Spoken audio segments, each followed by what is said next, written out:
ونشهد أن سيدنا ومولانا محمدا عبده ورسوله. أما بعد فأعوذ بالله من الشيطان الرجيم. بسم الله الرحمن الرحيم. يا أيها الناس قد جاءتكم موعظة من ربكم وشفاء لما في الصدور وهدى ورحمة للعالمين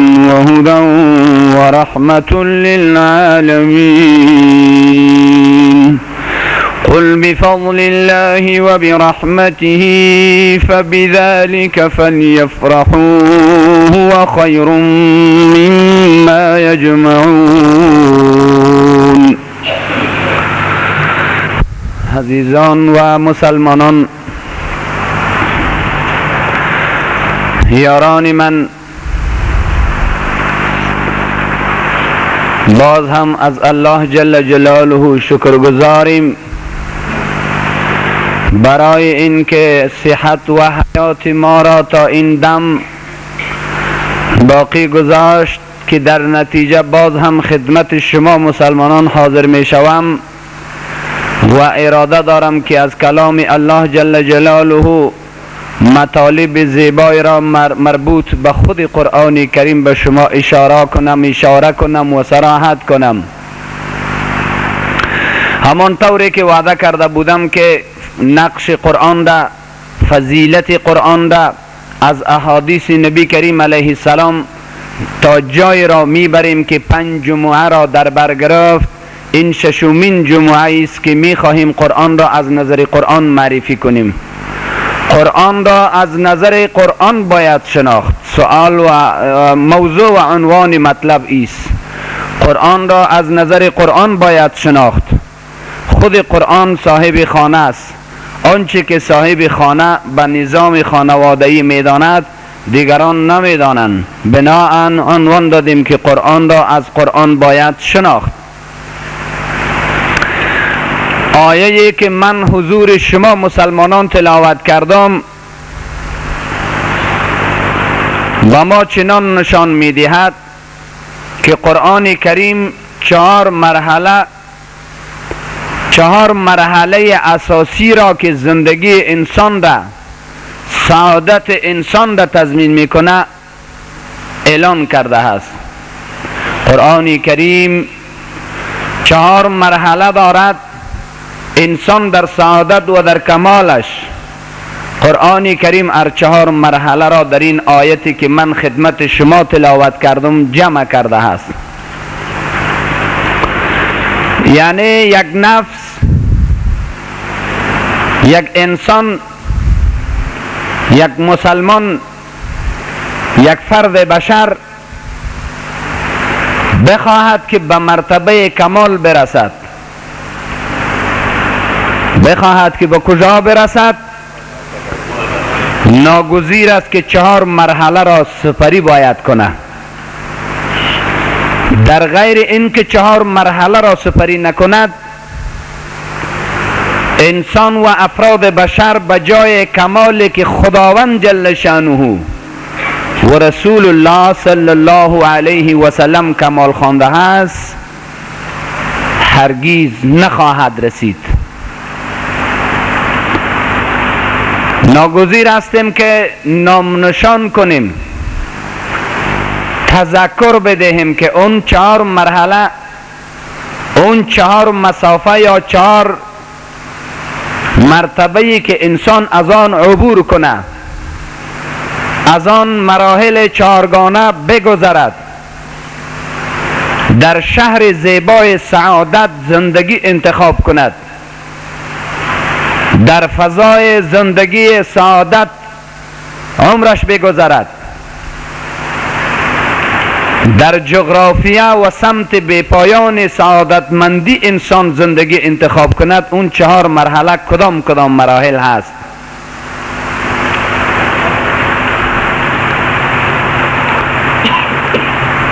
مرحله اول اصلاح ظاهر انسان هست. مرحله دوم اصلاح باطن است. مرحله سوم جا دادن صفات زیبا در قلب و روحانیت انسان است. مرحله چهارم باریدن رحمت الهی به او انسان هست. ظاهر انسان باید به شریعت آراسته باشد. باطن انسان ها باید از همه آنچه که رذیل خوانده شده پاک بوده باشد و به جای ناپاکی ها در قلبش پاکیزگی مرکز بگیرد. از این سه مراحل دورمدراز زمانی که انسان عبور میکنه، اینک جایی است که در شهر زیبای سعادت جای انتخاب کرده که باعث باریدن فیضان الهی میشه که چهارم مرحله رحمت خداوند جل شانه در دنیا و آخرت به او باریدن میگیره. قرآن در این آیت خطاب به مؤمنان میفرماید: یا ایها الذین آمنو، ای مؤمنان، ای انسانای مؤمن، ای آنانی که ادعا دارید که ما مؤمنان هستیم، ما مسلمانان هستیم، خطاب الهی را و فرمان الهی را متوجه باشین که به شما چی مهربانی میکند. میفرماید: قد جاءتكم موعظة من ربكم، بدون شک، به تحقیق، به تأکید به شما آمده هست موعظه از جانب پروردگارتان، اندرز، پند، نصیحت، عبرت از جانب پروردگار خدمت شما انسان ها آمده هست که بلا آره قرآن کریم سراسر پند است، قرآن کریم سراسر عبرت است، قرآن کریم سراسر اندرز است، قرآن کریم سراسر به سعادت بشر این راهنمایی ها را تقدیم کرده است.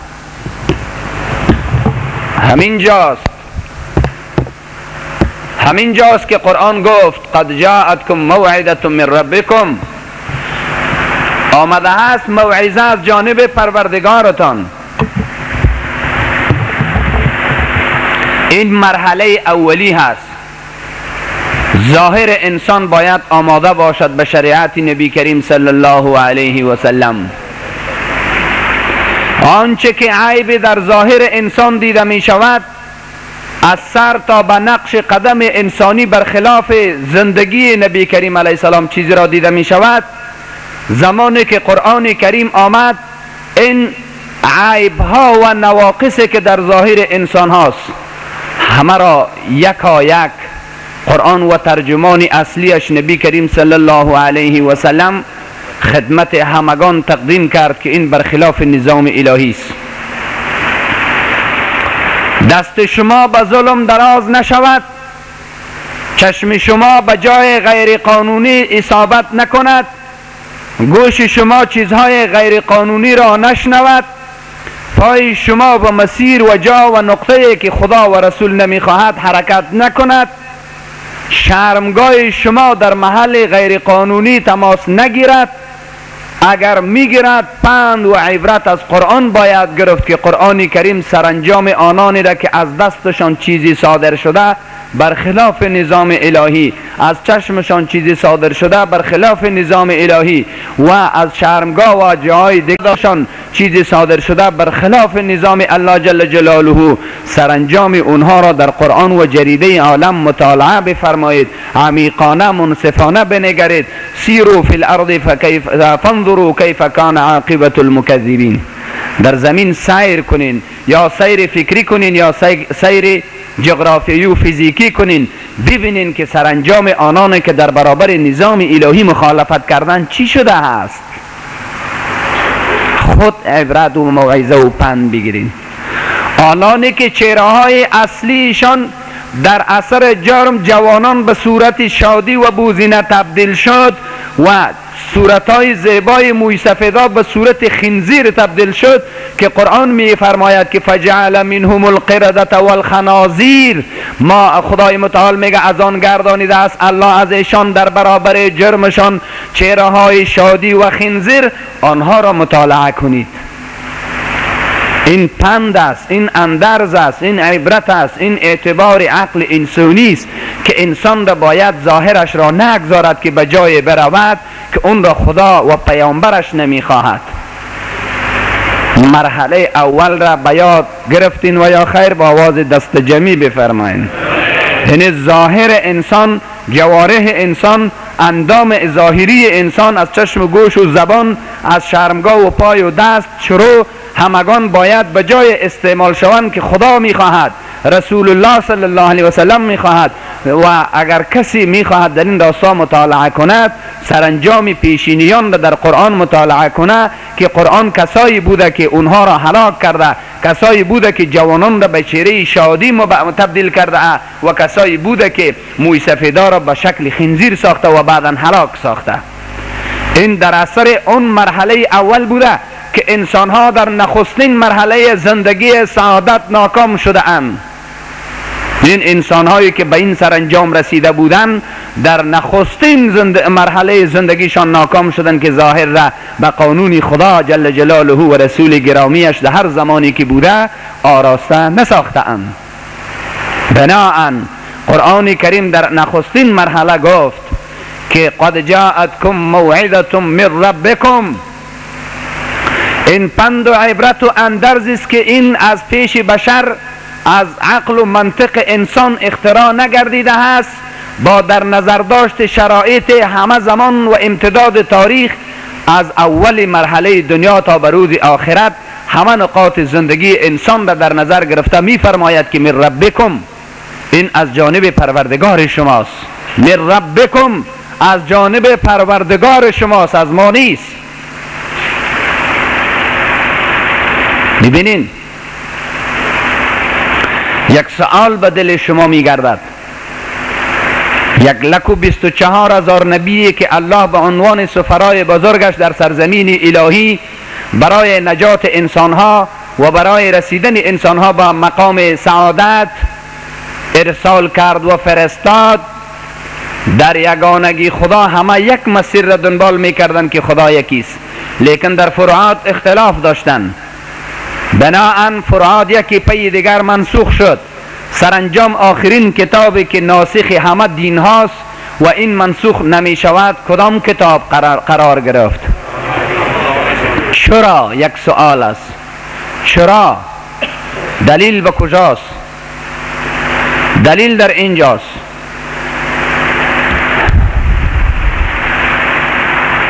کتابای آسمانی که به باقی انبیا فرستاده شده است هر یک دعوایی بودن که در برابر چند مرض مخصوص،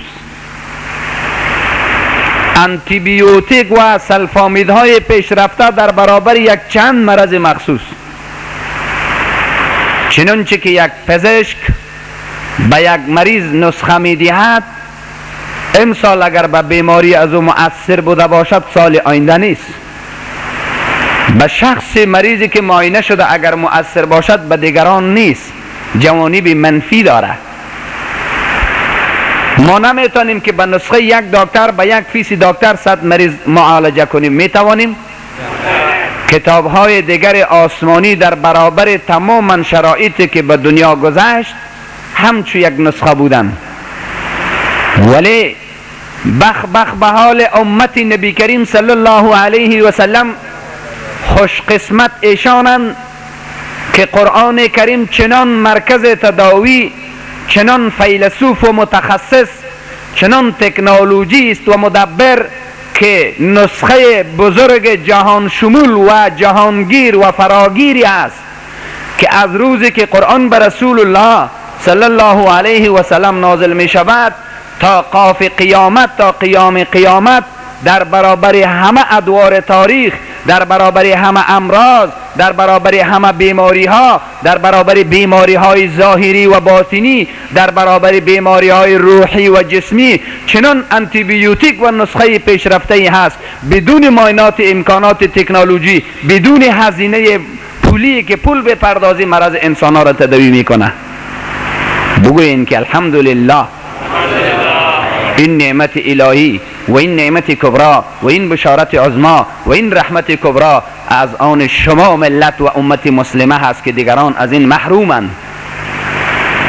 ببینین یک سوال آمد که چرا ادیان سابقه منسوخ شدن و دین ما منسوخ نشد؟ زیرا نسخه هایی بودن که به همه امراض کفایت نمی کردن. قرآن کریم را در برابر سیاسیون پیشکو تداوی میکنه، در برابر سرطان و غده سرطانی که کفر و شرک است تداوی میکنه، در برابر توبرکلوز و ملاریای کشنده و وبا و طاعونی که انسان را میکشه، کینه، بغض، حسد، عداوت، خودبینی، عجب، همه را از بین میبره. یک انسان سالم بستری شده بسیار زیبا بدون مصرف خدمت جامعه تقدیم میکنه. بدین وسیله یادتان باشه که جمله اول، مرحله اول ای بود که قد جاءتکم موعظة من ربکم، پند و اندرز برای اصلاح ظاهر شما، برای اصلاح حرکات شما، برای اصلاح اندام شما، برای استعمال اندام شما. قرآن کریم موعظه آمد، نخستین مرحله را، مرحله کمال را به تو تعیین کرد که از اینجا شروع میشه مرتبه سعادت. دوم مرحله اصلاح باطن بود.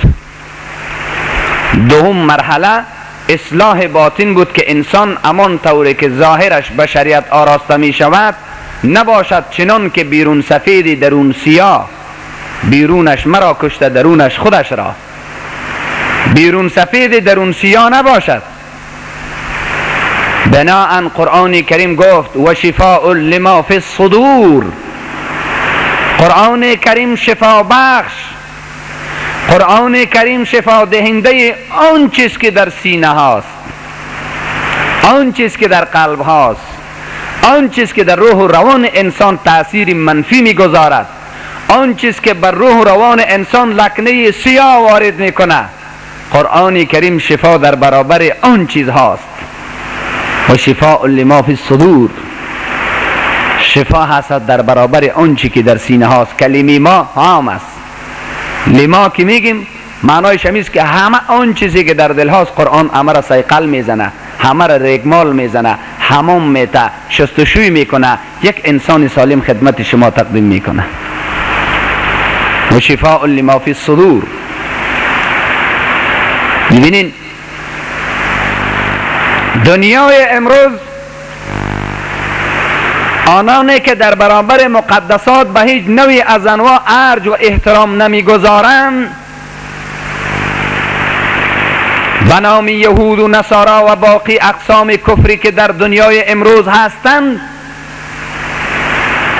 به قاطبه ملت بشریت اعلان باید کرد که همگان بیمار و مریض اند. مریض همه انسان ها با داشتن اطبایشان، با داشتن دکترهایشان، با داشتن امکانات تکنولوژی برای تشخیص امراضشان، همه بیمار هستند. نه تنهایی که تشخیص نکرده اند، نه تنهایی که در امکاناتشان مرض را معلوم نکرده اند، بلکه لااقل یک امپول و یک تابلت و یک آنتی بیوتیک مسکن هم نخورده اند که لااقل در برابر مرض یک اندازه آرامش بدن بگیرن و اون دعوایی داشته باشن که تسکین مرض کنه. هرگیز نکرده اند. من به استناد از قرآن ثابت میکنم که همگان بیمارن، همه مریضن، تشخیص مرض خو هیچ نشده هست، ولی در عین حال یک مسکن را هم خورده نتانستن که آرامش خود را حفظ کنن. چرا؟ قرآن کریم در یک از جملاتش در سوره بقره میفرماید فی قلوبهم مرض، فی قلوبهم مرض، در دلهای منافقین، در دلهای کفار، در دلهای آنانی که علیه رسول الله صلی الله علیه و سلم ایستاده اند مرض است. مرض گناه زنا نیست، اینها مریض هستند. به خاطر از در برابر قرآن و رسول احترام ندارن که مریض هستند. مریض اون مرض چی است؟ جور بودن، صحیح بودن، نان میخوردن، آب میخوردن، همه کار میکردن، تنومند بودن، جسیم بودن، چطور مریض هستند؟ در قلبهایشان نفاق است، در قلبهایشان کفر است، در قلبهایشان شرک است، در قلبهایشان محبت بت است، در قلبهایشان محبت دنیاست، در قلبهایشان کینه در برابر رسول الله صلی الله علیه و سلم و قرآن کریم است، در قلبهایشان حسد و کینه دوزی در برابر نظام خداست. این است که قرآن کریم این چیزها را به صراحت چی نامگیر کرده است؟ مرض. پس تشخیص این مرض در کدام لابرانت میشه؟ تداوی ازی به کدام دوا میشه؟ و شفاء لما فی الصدور، شفای ازی جز از آنچه که در قرآن است دیگه جای نیست. پس دنیای امروز که به مقدسات احترام ندارن مجبور هستن، ناگزیر هستن، چرا که بیمار هستن، چرا که مریض هستن. مریض نگپ میرسین یا نه؟ دوم مرحله را قرآن تضمین کرد که اصلاح باطن است. هر آنچه که در باطنت میگرده، با مسلمان کینه کو، با مسلمان حسد کو، با دنیا محبت کو، شهوت و لذات آنچه که در دلت میآید، عشق مثلا دنیا میآید، باید از هر راهی که میآید به ما بیاید. علیاذ بالله شیطان غلبه میکنه که به زنا دست بزنی، به لیوات دست بزنی، به کارهای دیگری دست بزنی، به سرقت و قتل و غصب دست بزنی. تمام امراض است که و شفاء لما فی الصدور، یک در قرآن کریم شفاست. چرا؟ برای اینکه اگر محبت دنیا آمد، آیاتی که دنیا را بد و رد گفته هست اون را متوجه شو. اگر در ارتباط زنا چیزی به دلت گشت، 3 مرحله که در باب زنا در قرآن آمده او را بنگر. اگر در ارتباط لواط آمد قرآن حدیث بنگر. اگر دست به قتل کسی بلند کردی به قرآن بنگر. اگر سرقت آغاز کردی به قرآن بنگر. یکا یک سراسر در برابر این جرائم و جنایت ها قرآن از خود قانونی خود را داره. هر وقتی که قوانین را متوجه شدی میبینی یک عمیقانه که الله از من ناراض میشه. از اینجاست که و شفاء لما فی الصدور، قرآن کریم شفا است از برای آنچه که در سینه هاست. ولی یک نکته قابل تذکر است، یک نکته قابل تذکر است، او ایست که من این 4 مرحله را به شما تشریح نمیتوانم، صرف نام میگیرم. گفتم 3 مرحله در زناست، حیران میشی کدام مرحله است. پس ناگزیر استی وقتی این 4 مرحله را تو طی کرده میتونی به پایه کمال و سعادت بالغ میشوی که به قرآن بفهمی، به معنای قرآن علم داشته باشی. اگر نداشته باشی از کجا بفهمی؟ یا لفظ قرآن یا از علما معنای قرآن شنیدی، اگر لفظش هم یاد نداری معنایش خود شنیدی که قرآن در برابر جنایت ها چی حکم داره، قرآن در برابر کینه و بغض و عداوت و شرک و کفر چی حکم داره. این هدفم در اینجا بود عزیزان من، یاران من، نکته قابل تذکر که به قرآن باید علم داشته باشیم. پس دنیای امروز مسلمانان که به گودال ناکامی حرکت میکنن، اینها در فضا و در شهرکای فساد زندگی انتخاب کردن. جز از انزوا، جز از کنار رفتن، دور شدن از لطائف و معانی قرآن کریم چیز دیگر نیست. چرا؟ قرآن 4 مرحله سعادت را تضمین کرده که دومش و شفاء لما فی الصدور است. به کسایی است که عمیقانه قرآن را بدانند. قرآن که ندانند او چی میفهمه که قرآن چیست؟ دوم مرحله شد، دوم مرحله و شفاء لما فی الصدور. قرآن کریم شفا است به آنچه که در سینه هاست. راستیشم که موتوس. نبی کریم صلی الله علیه و سلم در یک حدیث میفرماید زمانی که میگه از خود بالا دیدی انسانها را در زندگی، کسی را دیدی خانهش از تو زیباتر، کسی را دیدی موترش از تو زیباتر، مدرن، مود نو، کسی را دیدی شترش، دو وقت شتر بود و اسب بود بالاتر، چیزای سواری و وسایل نقلیه. هیچ وقت غمگین نشو، در برابرش کینه نگی، حسد نگی که ای خدایا این امکانات را از این بگی به ما عطا بفرما. از خود پایانتر را هم ببین. هر وقتی که این اشخاص را از خود بالا دیدی، از خود پایانتر را هم ببین. کسایی که گدایگری میکنن اونا رو هم ببین، کسایی که سری کراچی 200 افغانی سرمایه داره جنس میفروشه او رو هم ببین، کسایی که یک چیزه که سوپ والاست که کش و کشال لگرمی میبره او رو هم ببین و از خود پایان ده که دیدی این مسائل از بین میره. کینه و حسد چه خوب دعواست، چه خوب تداوی هست، چه خوب علاج است، چه خوب تشخیص است که هیچ اشکالی در زندگی انسان ها باقی نمیمانه. مطلب این بود که و شفاء لما فی الصدور. ترجمان قرآن به ما گپ زده. سوم و هودا، سوم و هودا گفتیم که ظاهرت اصلاح شد، باطنت صیقل زده شد، تمام چرک و زنگ و داغ سیاه و همه آلودگی ها و پلیدی ها و نجاست هایی که بود از یک سر شسته شد. شسته فعلا نقش بکار است، فعلا دیزاین بکار است، فعلا باید میناتور شود، فعلا باید آلایش داده شود، فعلا باید ساز و برگ شود، فعلا باید سر و سامان شود. این تو خالی هم به درد نمیخوره، خالی هم به درد نمیخوره.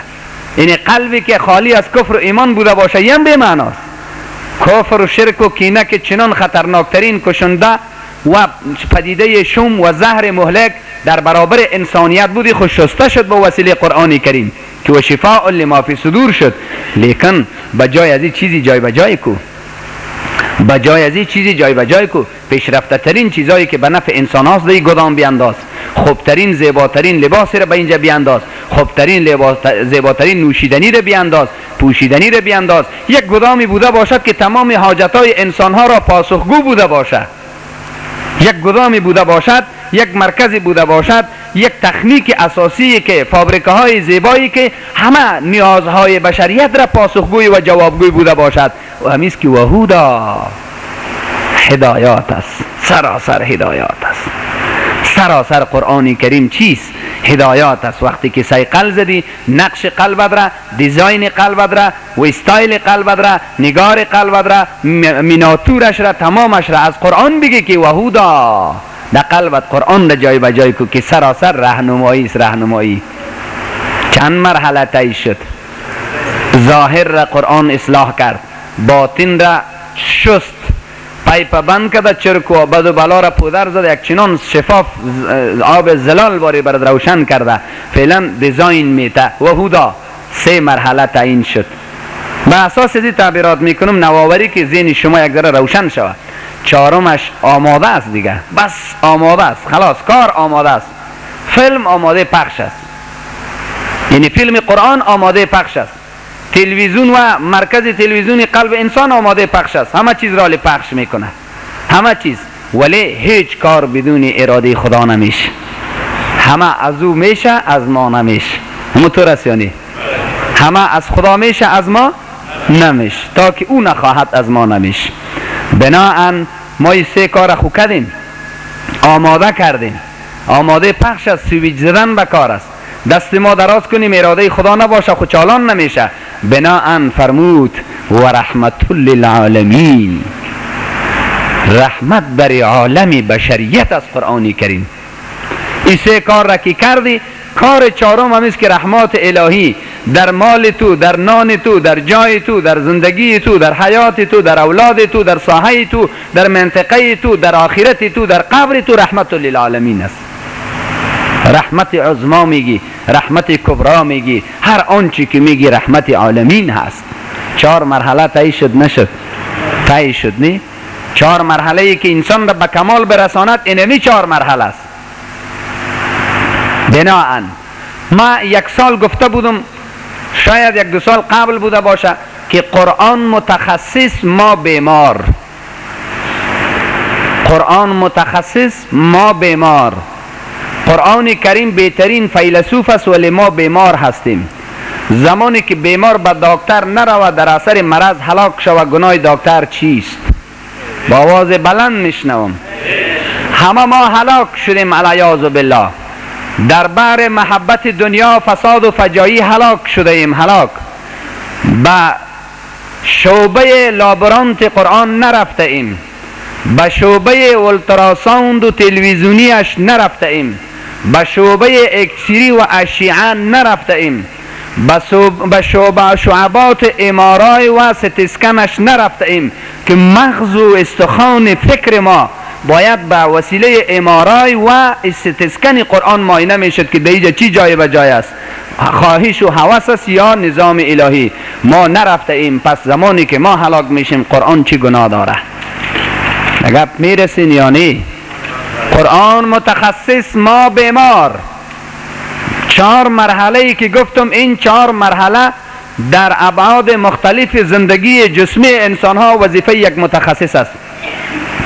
زمانی که انسان بیمار خدمت یک متخصص می رود، این مشکل چربی خون دارد و یا مشکل فشار و شکر دارد، هر مشکلی که دارد انسان در قدم اول امو انسان چی میکنه؟ ظاهر از را اصلاحات میکنه. امو تو نیست؟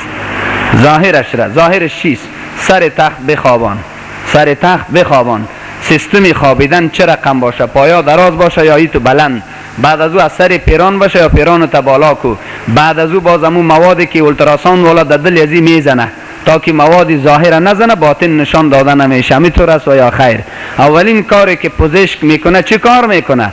ظاهر از را آراسته به آمادگی و معاینات، آمادگی به معاینات میکنه. دگپ میرسین یا تکرار کنم؟ بلند بگو. خوش. گفتم اول ظاهر جور میکنه. اول ظاهر، شعبهش جور، کامپیوترش جور، برقش جور. مردک میگه او بخو او زیاد بخو، بعد از آن چه رقم بخوابانه، بعد از آن موادش همه چیزش آماده میکنه. نمیکنه، در غیر از او نمیتواند که تشخیص کنه. این کار شد، مرحله اولی شد که اصلاح ظاهر است. بعدا لحظه ای که کامپیوتر را چالان میکنه در صفحه تلویزیون، میگه گرده چپت خود نرمال است، بله گرده چپم نرمال است، بله مثانه مثانه یک کمک التهاب داره، یک مشکل داره. بعد از اینکه اصلاح ظاهر شد، بعدا تشخیصی چی میشه؟ باطن میشه. باطن چند مرحله شد؟ 2 مرحله. حال صحیح مرض دما مشخص کردی، دکتر صاحب یک چیزی ایره پم کو که ای شسته شوه، پودر بزن، چرکو نجاست و پلیدی بروه. این مرحله سومی است، نه؟ مرحله دومی. بعد از او با دجای از این چیزای خوب بیایه. از این خاطر مرحله اول چی بود؟ اصلاح ظاهر. مرحله دومش چی بود؟ که باطن تو را معلوم کرد. مرحله سوم پیپش چیست؟ میگه او مریض صاحب از صبح تا بگه باید تو 30 لیتر آب بخوری. تو که مصاب به تکلیف کلیه و گرده هستی، باید تا بگه کم از کم 30 لیتر آب بخوری که تو زیاد تشناب بروی. چرا؟ تشناب که میری بس پیپ است دیگه.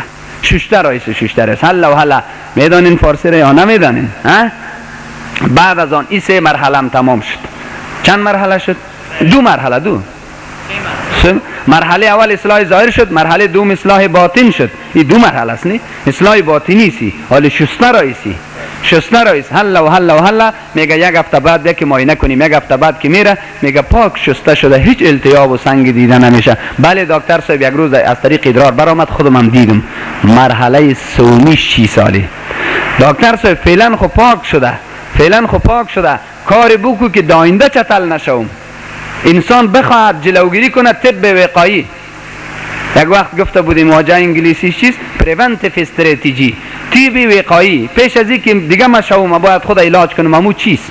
میگه باید ترکاری رو زیاد نخوری، فلانی رو زیاد نخوری، حبوبات رو زیاد نخوری، هر چی که دکتر هدایت میده. اگر میخوایی که باید همو تو صاف و شفاف بمانه، نقش و نگار داشته باشه، اینی تو چیزا رو بخوری. چند مرحله شد؟ 3 مرحله. بعد از اینکه 3 مرحله تمام میشه، حال پزشک 3 مرحله خود تمام کرد.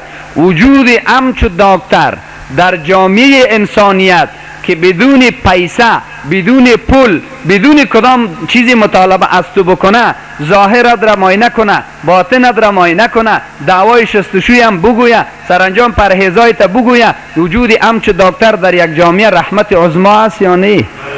کل دنیا سفر کرده پیش از اومیان. پس بناهن قرآن کریم همچو یک زیبا متخصصی هست که این 4 مرحله تداوی خود را بدون پیسه، بدون پول، پنجشنبه پولی را پول عنوان نکو، 2 روپه چیز یا 5 روپه یا 10 روپه، بدون پول و پیسه شما میتونین که الحمدلله ما هیچ پنجشنبه پولی هم نداریم، بدون پول و پیسه میتونین که بعد از نماز صبح تا 8 بجه را بیاین در قرآن کریم تداوی شوین. ولی با تاسف 6مین جمعه است که ما بیان میکنم قرآنی تو یک منصب داره، ولی باید 3 منزل فرمیشت. قرآن جای نمی بود، همو نیست کسی. این شکایت است که من میکنم، قرآن هم میکنه، خدا هم میکنه. باز متوجه باشین. ما وقت دکان میریم، ما وقت دکان قفل میکنیم، خب ما هم دکان میریم دیگه، ما هم دنیا داریم، ما هم زن و بچه داریم، تو هم نه، ما هم نه، دین کی پیش میبره؟ پس از اینجاست هدفم در اینجا بود که وجود همچون متخصص در یک جامعه اسلامی باعث چی میشه؟ رحمت عالمیت میشه. عین شکل قرآن کریم رحمت للعالمین است. اگر رسیدین علما مفسرین در ذیل این آیت یک شیوه معنویت را هم اشاره میکنه، مانند امام رازی رحمت الله علیه در تفسیر کبیر که یک عالم مناظر اسلام عزیز است، او میگه، یک روز دیگه هم در کدام جمعه گفتم، از لحاظ و تعبیرات تصوفی هم کامیاب شدن یک انسان 3 مرحله میخواهد. این 4 بود. از لحاظ اصطلاحات تصوفی و عرفانی هم 3 مرحله. مرحله اول هم است که انسان باید علم داشته باشه. علم داشته باشه. چی داشته باشه؟ علم. مرحله دوم هم است که باید به مقتضای علم خود عمل داشته باشه. عمل. چند مرحله شد؟ 3م مرحله هم است که در ضمن عمل عقیده و اخلاص بوده باشه، ریا و تظاهر نباشه. چند مرحله شد؟ اولش را شریعت، دومش را طریقت، 3مش را حقیقت میگن. نگه رسیدین یا نه؟ اول که باید بدانیم نامش چی بوده؟ شریعت. با او باید عمل کنیم، نامش چیست؟ طریقت. با اخلاص و عقیده بوده باشه، نامش چیست؟ این آیت قرآن کریم بزرگترین خانقاهی هست که مریدها به خود میپذیرد. مرید پذیرفته می شود، لوحهش نوشته است. چرا؟ گفت در اینجا موعظه است، در اینجا شفای قلبی هست. موعظه است که معنای شریعت بدان، شفای قلبی است معنایش که عمل کو، حقیقت است معنایش که وحدا، اینجا اخلاص هم باید بوده باش. سرانجام این 3 مرحله را که صوفی طی کرد و رحمت للعالمین، وجودی هم چه صوفی هم در دنیای بشر رحمت بر عالم است. اگر میرسین یا نمیرسین، از این خاطر بزرگترین تعبیرات تصوفی هم در اینجا گنجانیده شد. یک مطلب این است که فضیلت قرآن را از منطق قرآن باید شناخت. آیت دیگری می فرماید در سوره نساء، یا ایها الذین آمنوا یا ایها الناس، از غلط نشم، قد جاءکم برهان من ربکم و انزلنا الیکم نورا مبینا. قاری صاحب هستی که یا ایها الذین آمنوا یا ایها الناس، یا ایها الناس قد جاءکم برهان من ربکم و انزلنا الیکم نورا مبینا. ای انسان ها، با شما برهان فرستاده ایم که رسول گرامی صلی الله علیه و سلم است. بزرگترین دلیل یگانگی خدا، وجود خدا، حقانیت آخرت رسول گرامی است. بر علاوه از او و انزلنا الیکم نورا مبینا، با شما نور آشکار فرستاده ایم که قرآن کریم است. یعنی یک نام قرآن نور است. نور، یک نام قرآن چی برآمد؟ حالا متوجه شویم. یک نام قرآن کریم نور است. ما میخوام که این مطلب را در ذیل مثال به شما تشریح کنم. از نور شروع میکنیم. خردترین نور نخ گوگرد است. زمانی که انسان هیچ چیزی در شب تاریک نداشته باشه، نخ گوگرد زده میتونی به جای بروی یا نه؟ چیزی را پیدا میکنی یا نه؟ اما به تکلیف.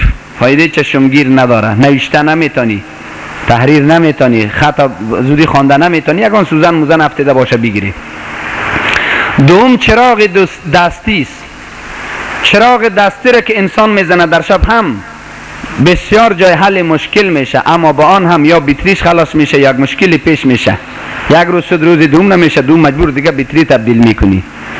گذشته از این موتروانا هست که در سفر میرن، چراغای موترشان در سفر میزنن، هم کاری میتونه، ولی نورش فراگیر نیست. 1 5 متر دم روش معلوم است، پیش از اون معلوم نیست. اگر 1 تومن به اصطلاح غبار شود، طوفان شود، چراغ مراغش کفایت نمیکنه، موتر جا به جا استاد میشه که در پوز دیگه نزنه. نور هست ولی کافی نیست. سرانجام نوری که بسیار عالمگیر هست، مثلا برق است. برق یک نور است. فعلا از دنیای بیرون در مزار و بلخ باستان برق میآید که نور است. شب تاریک همه مشکلات انسان ها حل میشه، همه نوشته میشه، تحریر میشه، خوردن، نوشیدن، پوشیدن، آنچه که به نور و روشنایی نیاز داره انسان میتونه که از برق استفاده کنه. نگه میرسین یا نه؟ اگر موسومی گرمی باشه از برق پکه و کولر میگیره، اگر موسومی سردی باشه از مرکز گرمی و بخاری میگیره، ولی با آن هم چشمگیر نیست. چرا؟ تنها در بلخ باستان است و او را هم به نوبت است. وقتی که مصرف بالا میشه، یا در گرمی یا در سردی برقا نوبتی میشه نمیشه. ولی با آن هم عالمگیر و چشمگیر و فراگیر نیست. در دنیای بشر امروز نقاطی هست که هنوز برق را نمیشناسند، هنوز از شمع استفاده میکنن، از هریکین‌های روغنی استفاده میکنن. این هم نشد. گذشته از این میاییم به نور آفتاب و مهتاب و کواکب.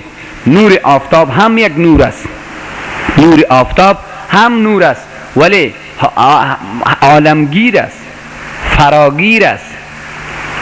اما دو مشکل اساسی داره. مشکل اساسیش است که جایی که منفذ و سوراخ نداره اونجا آفتاب نورش اصابت کردن نمیتواند. دو مشکلش امیست که نور آفتاب هم نوبتی است. اگر به ما روز است به امریکا شب است، اگر به امریکا شب است به ما روز است. در نروژ 6 ماه روز است، 6 ماه شب است. یک سال ما یک شب و روزش است. دگپ میرسین یعنی با آنی که عالمگیر است، با آنی که فراگیر است، ولی در زیرخانه ما نیست. در شهر زیرزمینی بلا دروازه شادیان شیشه اون دروازه کای شیشه شپوت کنیم نور آفتاب سالیان سال نمیاد. در زیرخانه جوزجان نمیاد دروازهش قایم شوه. عین شکل در دیگه جایا منازلی که طبقه بندی است دیگه رسیدین یعنی نور آفتاب میست، ولی عین شکل نور آفتاب در روز است در شب نیست، مهتابش در شب است در روز نیست. گم میشه که ستاره متاریش دیگه رسیدین در نور یا نرسیدین. اما قرآن کریم نور الهی است، چنان نوری هست که از نخ گوگرد به بالا شروع کو تا برق دیستی را، تا چراغ موتر، تا برقی که دنیا را روشن کرده کروز ساختن، تا نور آفتاب، تا نور مهتاب، به مراحل به هزارها مرحله بالاتر از این قرآن نور است. چطور نور است؟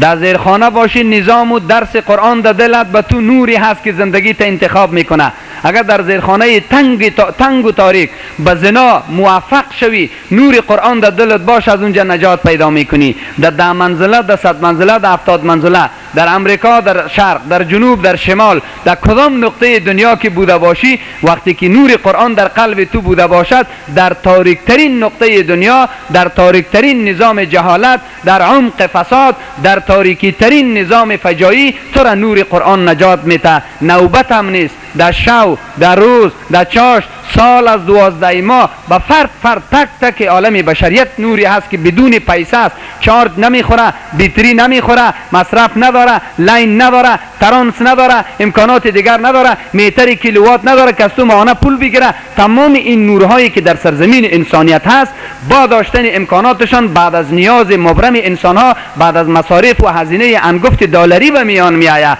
که چقدر دلار مصرف میشه که پایدوانی از تا کابل شوه، چقدر لیندوانی از میشه، میتر شانده میشه، سرمایه ملت را همیشه در جیب خود میزنن، سرانجام سراسر مصرف است مصرف. اما نور قرآن کریم بدون امچو امکانات زندگی و سعادت تو را تضمین کرده. ای مسلمان و انزلنا الیکم نورا مبینا، و شما نور آشکار میگه نازل کردیم. چرا از این بهره مونده این؟ چرا در تاریکی زیرخانه به دکان رفتی؟ چرا در تاریکی شهوت حرکت کردی؟ چرا در تاریکی محبت دنیا حرکت کردی؟ چرا از این نور استفاده نمی کنی؟ زمانی که حرارت شهوت بر تو غلبه میکنه، زمانی که حرارت خواست نفس بر تو غلبه میکنه، تصمیم قاطع و مبرم میگیری که باید این مرد را بکشم، مالش را بگیرم، باید به این زنا کنم، به این لواط کنم، این پول را به سر سود دیم. از قرآن کریم چنان در ارتباط لینش، در ترانسش کولر قرآنی به تو عطا میفرماید الله متعال که این حرارت، این گرمی غریزه شهوانی را چنان از بین میبرد که خانه به چنان خانه قلبت سرد شود که از سردی دلت خوش شود. این کولر قرآنی در برابر از بین بردن گرمی شهوت و خواهش نفس چرا استفاده نکردی که در حال کولر برقی به پیسه داشت، لاین نداشت و جسم فیزیکی و تشکل فیزیکی نداشت؟ چرا استفاده نکردی؟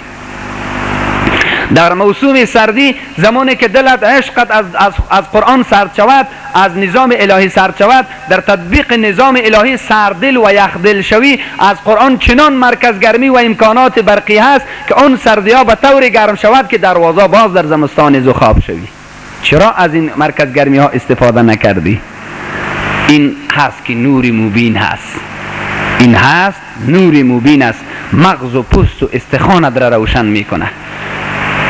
نور مبین است که نور مبین. ببینین برق بسیار پولیسی خطرناک را در وجود تو میزنم، آیا روشناییش در ظاهر جسم تو یا عبور میکنه در قلبت میرسه؟ به ما سوال جواب بده. ولی قرآن چنان نوری است که از بیرون وقتی که به تو متوجه میشه قلب و روح و روان و شریان و ورید تو را روشن میسازه. یک نوری هست که جز از صنعت و تکنولوژی خدا کسی دیگر به این رسیدگی نمیتونه. دوستان عزیز، ولی با تأسف هزارا افسوس که قرآن کریم در شرایط فعلی در 7 پوش خاک زده پوش شده هست و به طاق بالا و بلند مانده شده هست. در امتداد تاریخ مسلمانان از لفظ از او استفاده نتوانستند، از معنای از او استفاده نتوانستند، از نور از او استفاده نتوانستند، زندگی خود را در روشنایی قرآن انتخاب کرده نتوانستند.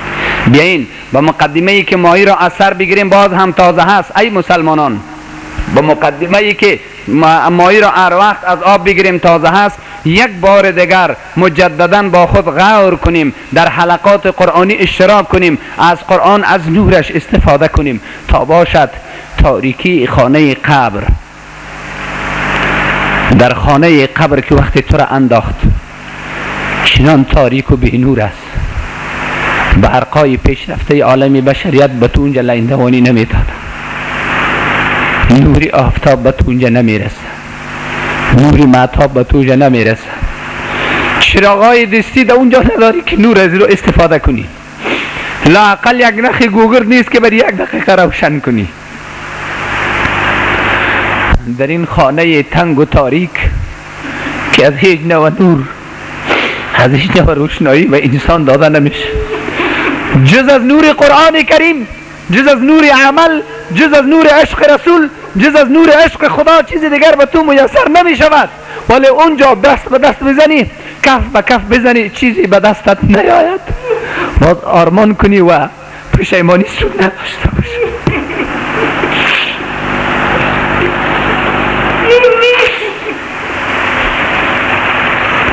ای مسلمان، ما خود مسلمان هستیم.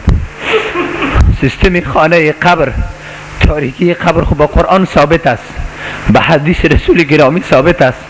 ما در زندگی چند روزه میگیم که وقت نداریم، قرآن خواندن کاری بیکار است، قرآن خواندن کاری کسایی است که دکان نداره، قرآن خواندن کاری کسایی است که نفقه روزگار نداره.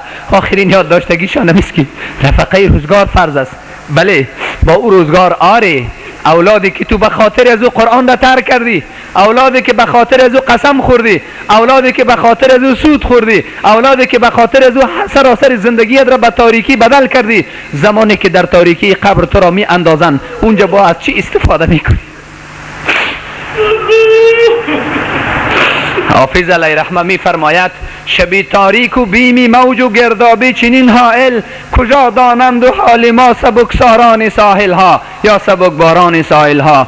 میگه شب تاریک باشد، دریاب هم باشد، گردابی هم باشد، انسان در شب تاریک در گردابی دریا بیفتد که دوره میدهد، آب بازی را یاد ندارد. آنانی که در لب دریا در سبزه نشسته‌اند دیگ پخته کرده میخورند، از حالت این شخص چه خبر هستند؟ پس خانه قبر، خانه زیر زمین، دریاب میگی است، گردابی میگی است، تاریکی میگی هست. زمانی که در این گردابی تاریکی غرق شوند، کسایی که از اینجا نجات دارند از نور قرآن استفاده کرده اند، در اینجا روشنایی برشان مبدل شده، تاریکی بر روشنایی مبدل شده. اون اشخاصی که نجات پیدا کرده اند از انسانی که در تاریکی قبر غرق است چه خبری دارد؟ چه خبری دارد؟ متوجه باشین. اولاد ما، اطفال ما، نسل جوان ما، خواهران و مادران ما همه از نور قرآن بی بهره اند. چرا؟ همین لحظه اگر ما خود ما محرومیم، سن ما بالا رفته، سن ما به 60 و 70 رسیده، به قدر مناسب ما نمیتونیم که نور قرآن را بگیریم. آیا فکر نمی کنی که بعد از سر تو کی چی کسی باقی میمانه؟ بعد از سر تو کسی باقی میمانه چی چیزی به تو میرسه؟ همین که 24 سال زندگی تا در قسم و دروغ تیر کو که او زندگی دنیایش خوب شوه. ولی به یاد داشته باشی که قرآن را یاد بده، قرآن بیاموز، که بعد از سر تو هر لحظه ای که اون فرزندت قرآن میخوانه، هر لحظه ای که تفسیر قرآن میکنه، از خواندن از او، از تفسیر از او بعد از مرگ تو هم احتمال یقین است که مشیت خدا تعلق بگیره، نور قرآن به تو میرسه، نور علم دنیا نمیرسه، نور این پیسه پیدا کردن های به معنا نمیرسه. اونمو اولاد نورش به تو میرسد که در اینجا به او خدمت دین کرده باشی. فقط اینقدر میگم که ما به همه چیز عقیده داریم، چرا به طرف عمل نمیریم؟ این به اختیار شماست. این جوابش به شما میگذارم.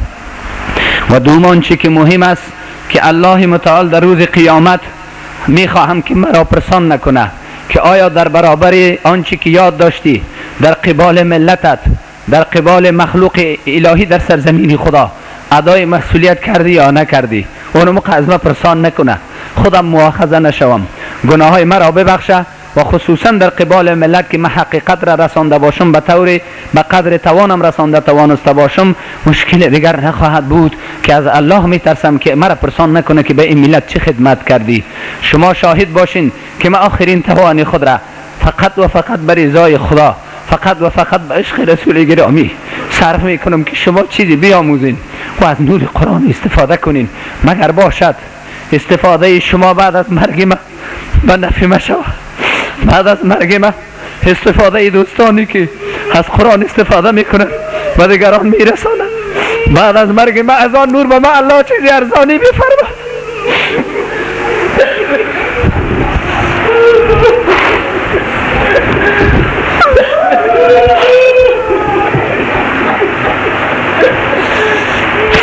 برای اینکه کار ساده ای نیست که از منزل اول قیامت که خانه قبر است، در این تاریکی بدور، در این دشت بی پایان، در این جای خطرناک، در اون جایی که مارها و کژدمها به ما حمله میکنه، در اونجا راه نجات جز از نور قرآن چیز دیگر نیست. الله مگر به ما عطا بفرماید نور الهی خود را نور قرآن را همکاری کنه.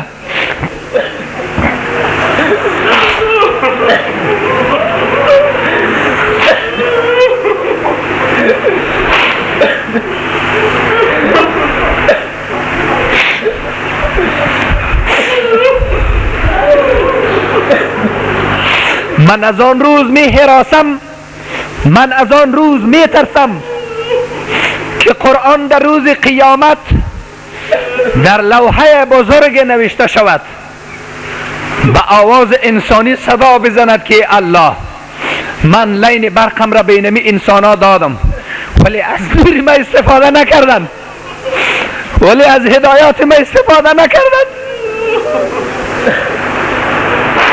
الله بگوید که من میدانم که ای قرآن تو بر حق هستی، انسان ها از نور و هدایت تو استفاده نکردن. در اون فضا چه خواهم کرد؟ در اونجا راه نجات در کجا خواهد بود؟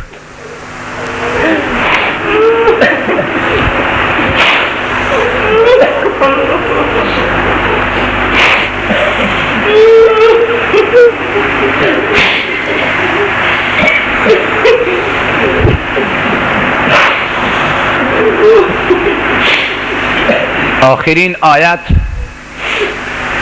سومین آیتی که من خواستم در ارتباط به قرآن اشاره کنم ایست.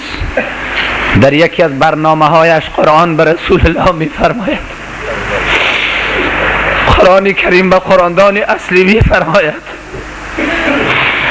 قرآن به کسی که قرآن را سرمه چشمش کرده، قرآن کریم را ناز داده، در تمام زندگیش قرآن را به آغوش گرفته، در خواب و بیداریش قرآن را سرمه چشم انتخاب کرده، می فرماید کتاب انزلناه الیک، این کتاب ساده چیز نیست، نازل کرده ام به تو ای رسول الله صلی الله علیه و سلم، مبارکن، این قرآن با برکت است، خود قرآن مرکز برکت است، قاری قرآن مرکز برکت است، شنونده قرآن مرکز برکت است، محل و ساحه‌ای که قرآن تدریس و تعلیم میشه سراسر نور است، سراسر برکت است. و افسوس، صدا افسوس که ما از این برکت و فیض قرآن محروم نشویم. یا الله،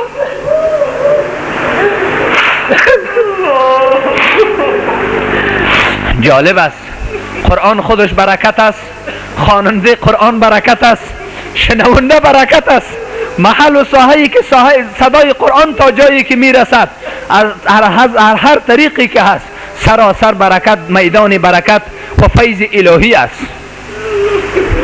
یک دوم برای چی نازل کردیم؟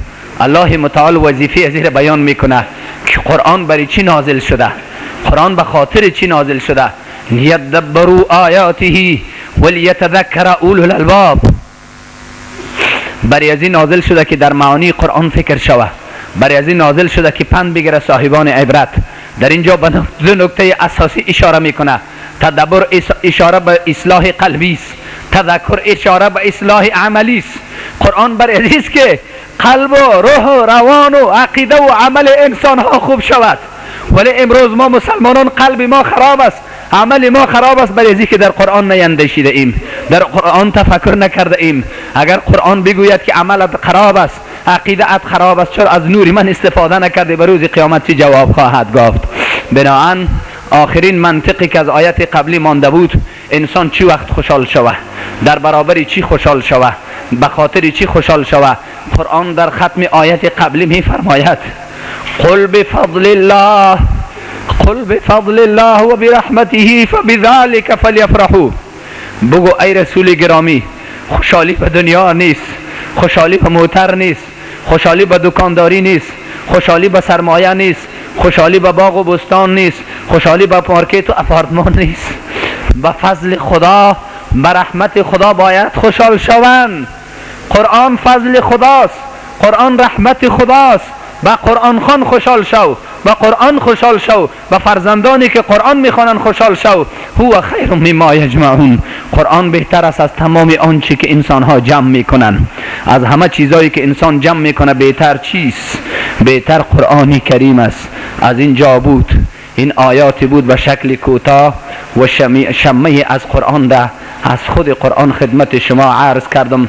ماه مبارک رمضان پیش روی است، امکان داره یک جمعه دیگه بیاید. ماه مبارک رمضان، ماهی که قرآن در اونجا نازل شد، ماهی که قرآن در اون ماه فرود آمده. قرآن با این عظمتش، قرآن با این فضیلتش، قرآن با این کمالش در ماه مبارک رمضان به انسان ها آمده. و اون ما چند روز بعد را ما می آید، مهمان گرامی ما می آید، استقبالیه یزور را داشته باشیم. 4 تا فاسدی که مهمان می آید، از یک دنیای فاسد به او استقبالیه میکنیم. امروز به رمضان استقبالیه وکار است، ولی با تأسف که ما در رمضان میبینیم اشخاص را که به شکل عمومی و علنی به این ما احترام ندارند، در عصب خواهش و هوای نفس به گودال هلاکت افتیدند. الله ما را نجات بفرما. این مشکل عالمگیری که مقدسات را زیر پای گذاشتند در ماهی که قرآن با اساس و با سعادت نازل شده، به او استقبالیه وکار. به جای استقبالیه مردم پیشبینی توهین در برابر مقدسات را میگیرند. بناهن ای مسلمانا، ای انسانای عزیز، آبادگی، پیش آمد و خوش آمد ایمان را داشته باشیم. عطوفت و مهربانی را اگر در روزخوری در حلقه قرآنی که به ایمان نازل شده حاضر شده نتانستیم، در ماه رمضان چی میشه؟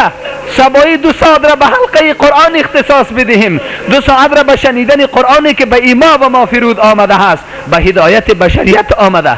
چرا به او اختصاص ندهیم؟ ای الله خودت میدانید، عشق قرآن به ما عطا بفرما. من گفتم که در یکی از نوارها دعوتگر هر قدر مؤثر دعوت کند، آمادگی شنونده بکار است. الله ما آمادگی نداریم، آمادگی به تأثیر قرآن نصیب ما بفرما. هر قدر تقریر جذاب باشد، هر قدر تقریر مؤثر باشد، تا زمانی که آمادگی، استعداد و قابلیت در مخاطب و سامع و شنونده نباشد، از دست دعوتگر چیزی نمی آید. ای الله از من بیچاره چیزی ساخته نمیشه.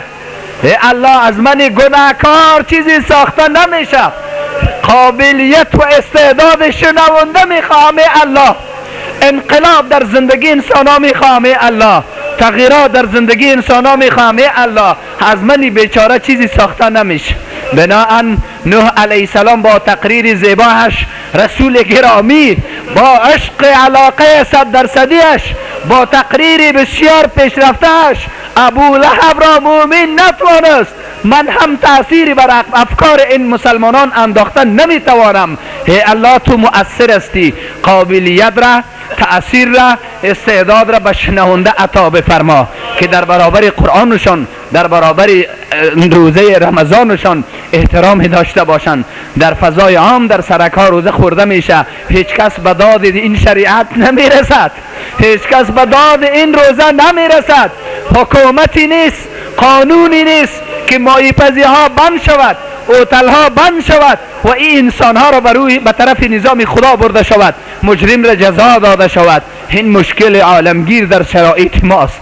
الله توفیق و هدایت به دل حکمروایان، به دل مسئولین، به دل پیسه‌داران، به دل جوانان بیانداز. میگه ما مشکل داریم، تکلیف معده داریم، 11 ماه دیگه جور است، ما تکلیف معده دارن. در خاتمه دعا میکنم الله متعال خدا توفیق و هدایت بفرما. الله آنچه که گفتم مطابقش عمل نصیب من بگردان. ای الله سوز و گداز شرعی نصیب ما بگردان.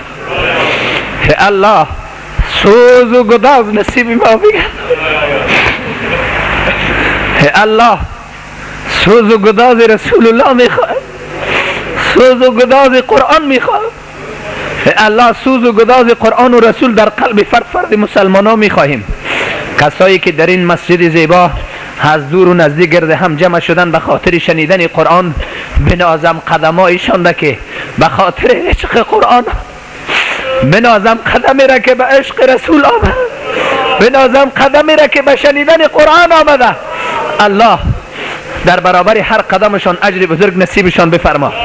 الله خصوصا آنانی که بعد از 10 بجه پیش از پیش استقبالیه میگیرن، بدرقه جمعه میگیرن، الله در برابر قدمایشان اجر بزرگ نصیب بفرما. الله اونا را صدقه جاریه ما بگردان، اولاد ما را، مال ما را، خانمای ما را در پناه و عصمت خود نگه دار. خواهرها و مادرای ما را تا یوم قیامت، تا نسل ما را خادم دین رسول الله بگردان. الله این نظام کفری که در شرایط فعلی بر مسلمانان حاکم است در سراسر جهان اسلام، دست کافران را دور بگردان. نظام قرآن با برکت نصیب ما بگردان. اسیرا را از اسارتشان رها بگردان. دوستای به ما زنگ زدن، از دور و نزدیک دعا خواستند. ما گناهکار چیستیم که با اونا دعا کنیم. خصوصا یک انسانی را نام نمیگیریم، در تختام خوابیده بوده، دزد بدبخت آمده، همه آنچه که داشته از خانه حشر بوده و برده. از الله دعا میکنیم که الله توفیق نصیبشان بگردان که مال از اونا را پس بیاره. اگر توفیق نمیفرمایی خودت میدانی به حکمتت به سرانجامشان برس. الله متعال الله برادری اخوت هم دردی نصیب ما بگردان. خاتمی ما را به ایمان و شفاعت رسول گرامی به نصیب نگردان.